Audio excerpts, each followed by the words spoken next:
नमस्कार, जय हिंद, सत श्री अकाल। तो भाई कैसे हो बच्चों। जैसा कि आप सबको पता है कि मैं 9th से लेकर 12th तक के सारे सोशल साइंस के सब्जेक्ट खुद से पढ़ा रहा हूं। और आपका 12th क्लास का सबसे मज़ेदार चैप्टर, मैं बोलता हूं इतिहास का सबसे मज़ेदार चैप्टर आज करने जा रहे हैं। मेरा बहुत मन भी कर रहा था इस चैप्टर को पढ़ाने का।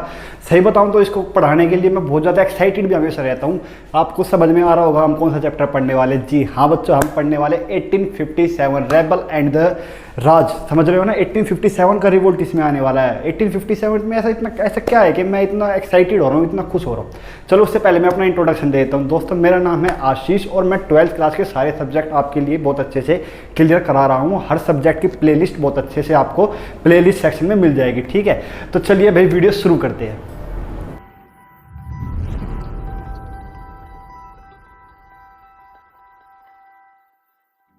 तो बच्चों चैप्टर को शुरू करने से पहले देखते हैं चैप्टर में पढ़ना क्या है। मतलब कि वही बात है कि चैप्टर को स्ट्रेस बना के नहीं पढ़ना है। चैप्टर को ऐसे पढ़ेंगे बिल्कुल जो ज्ञान बढ़ाए हमारे अंदर। ठीक है, ज्ञान की वृद्धि होनी चाहिए, नॉलेज बढ़नी चाहिए।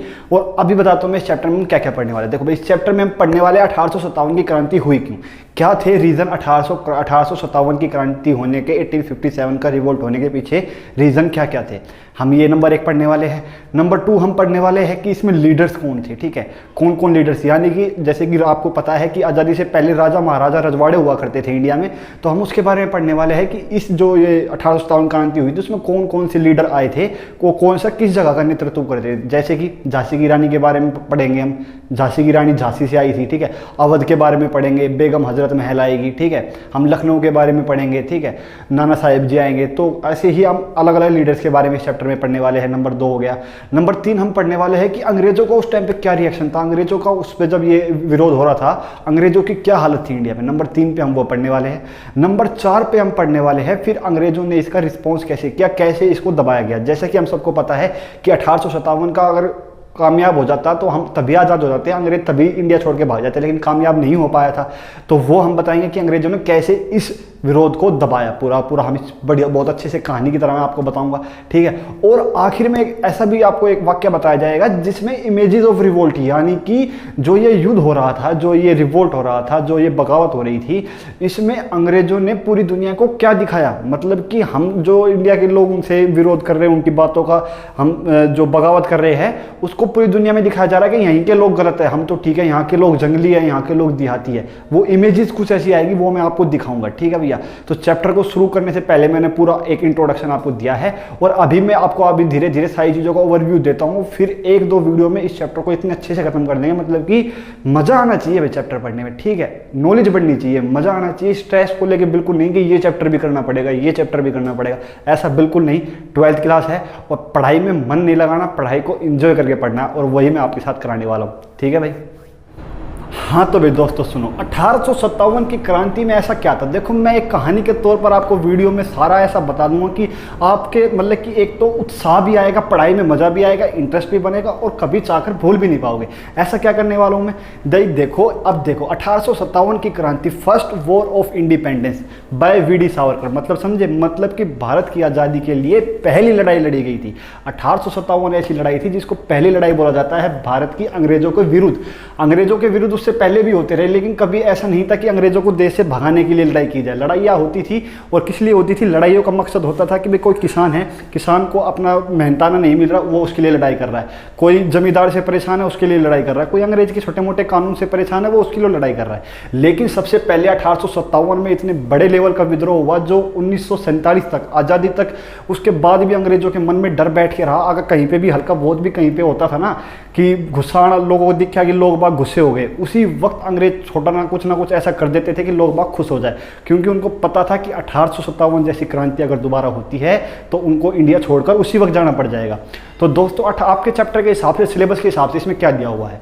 देखो भाई, बात है सन 10 मई, मतलब कि सन 1857 10 मई की बात है। होता क्या है, मेरठ से कुछ सिपाही यानी कि सिपोए निकल के वहाँ से मेरठ से दिल्ली की तरफ कूच करते हैं, दिल्ली में पहुँच जाते हैं 10 मई को। और वहाँ पर जितने भी सैनिक होते हैं, अंग्रेज़ों के जो सिपाही होते हैं, अंग्रेज़ों के जो मतलब कि ऑफिसर्स होते हैं, उन सबको पकड़ते हैं, मारते हैं, उनकी चीज़ों को लूटते हैं और बहादुर शाह जफर को जेल से निकालने के लिए चल पड़ते हैं, जो कि लाल किले में है। ऐसा क्यों हो रहा है भाई, सारे सिपाही जो ऐसे क्यों हो रहे हैं, इसी का नाम दिया जाता है रिबिलियन या फिर मुटिनी बोलते हैं। देखो, जब सिपाही किसी चीज़ का या कोई बगावत होती है ना, बगावत को म्यूटिनी बोला जाता है। यानी कि the first war of independence को सिपोही म्यूटिनी का भी नाम दिया गया है अंग्रेजों के द्वारा। अंग्रेज क्या बोलते हैं कि ये कोई इंडिपेंडेंस की लड़ाई नहीं थी, ये तो सिपाहियों का बगावत थी। वो तो ये दिखाएंगे ना कि इंडिया कभी भी लड़ाई हमसे नहीं करना चाहता, वो तो सिपाहियों की बगावत थी, कुछ गुस्सा था सिपाहियों में। क्या आपको लगता है ऐसा हो सकता है कि एक छोटे सा गुस्सा हो लोगों में, उसकी वजह से इतना बड़ा एक विद्रोह चल जाए? जी नहीं। 1857 में सिर्फ एक मौका मिला था लोगों को। 1900 लोगों को जो पिछले 100 साल से अंग्रेजों से परेशान थे ना, वो उसकी वजह से लोग बाग बहुत ज़्यादा अंग्रेजों से भरे हुए थे, अंग्रेजों से गुस्से में थे, अंग्रेजों को निकाल के फेंकना चाहते थे। 1857 में सिर्फ ये हुआ कि चिंगारी जो थी, आग जो थी, उसमें घी डाल दिया गया था। और वो घी क्या डाला गया था? वो थी एक अफवाह। अफवाह फैली थी। अफवाह क्या थी? अफवाह ये थी कि भाई साहब, इंडिया में जो बंदूक है उस पर जो गोली डलती है ना, उसके ऊपर लगा हुआ है सूअर का और गाय का मांस।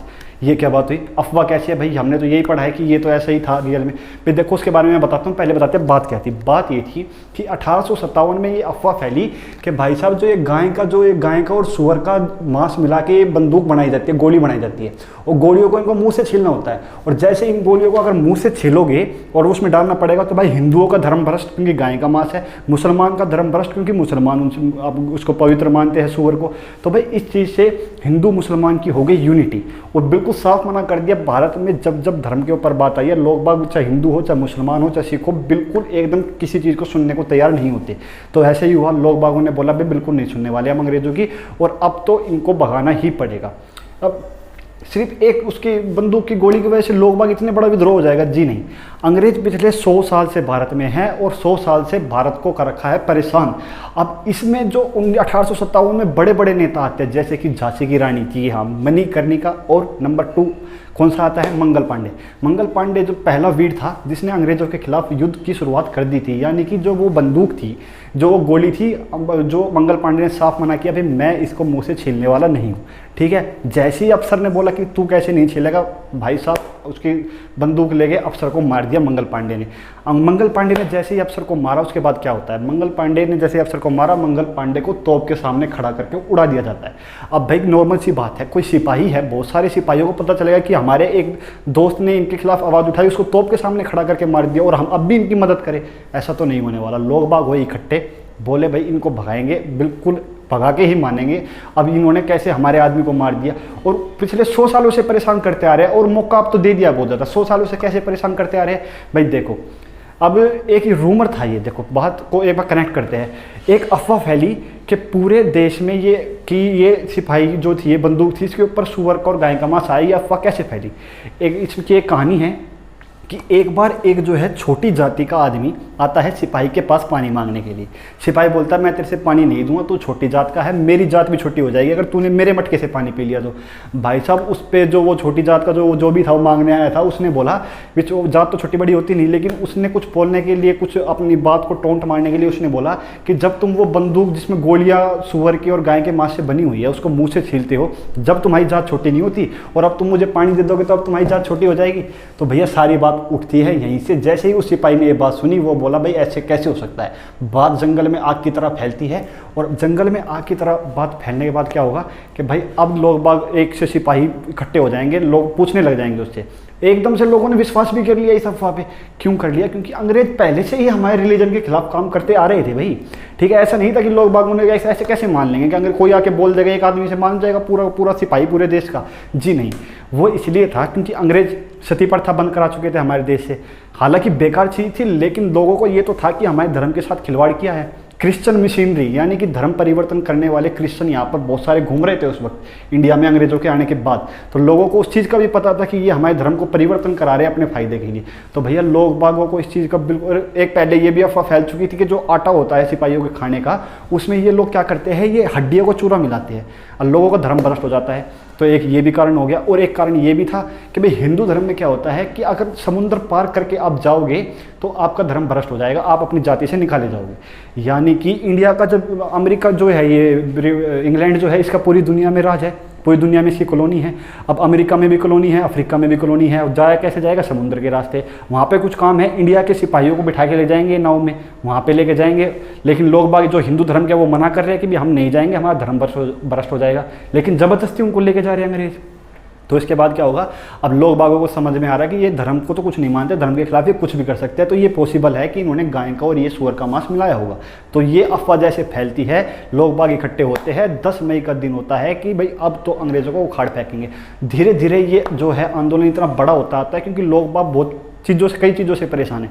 एक तो सिपाहियों को बराबरी का मेहनताना नहीं मिलता, यानी कि वही सिपाही अंग्रेज है, वही सिपाही इंडिया का है, दोनों को बराबरी की तनख्वाह भी नहीं मिल रही, इंडिया वालों को प्रमोशन नहीं मिल रहा, इंडिया वालों के साथ बहुत ज़्यादा व्यवहार बेकार वाला हो रहा है। तो भाई सिपाही तो पहले से ही परेशान था और अब मौका मिल चुका है। ऊपर से इकोनॉमिकली अगर पैसे के रिलेटेड देखा जाए तो भारत में इतना ज़्यादा गरीबी मचा चुके हैं ये कि लोग बागों को पता है कि अंग्रेज किसी का सगा नहीं है, उनको भगाने के लिए हर कोई रेडी है। अब इसमें झांसी की रानी की एंट्री कैसे होती है, इसमें अवध के राजा की एंट्री, अवध की बेगम की एंट्री कैसे होती है, लखनऊ की एंट्री कैसे होती है, इसमें सारा हम आने वाली वीडियो में पढ़ेंगे। ये मैंने इंट्रोडक्शन देने के लिए, चैप्टर में मज़ा बनाने के लिए आपको बताया था। तो दोस्तों आपको वीडियो कैसी लगी कमेंट सेक्शन में जरूर बताएं, और अगले चैप्टर में बिल्कुल बहुत अच्छे से पॉइंट बाय पॉइंट करने वाले हैं, तो बिल्कुल भी मिस करना नहीं। ये चैप्टर ऐसा पढ़ाएंगे कि ज़िंदगी भर नहीं भूल पाओगे, और नंबर तो 95+ लाने ही लाने हैं। तब तक के लिए चैनल को आप सब्सक्राइब करें, वीडियो को शेयर करें, कमेंट करके बताएं कैसी लगी। जय हिंद।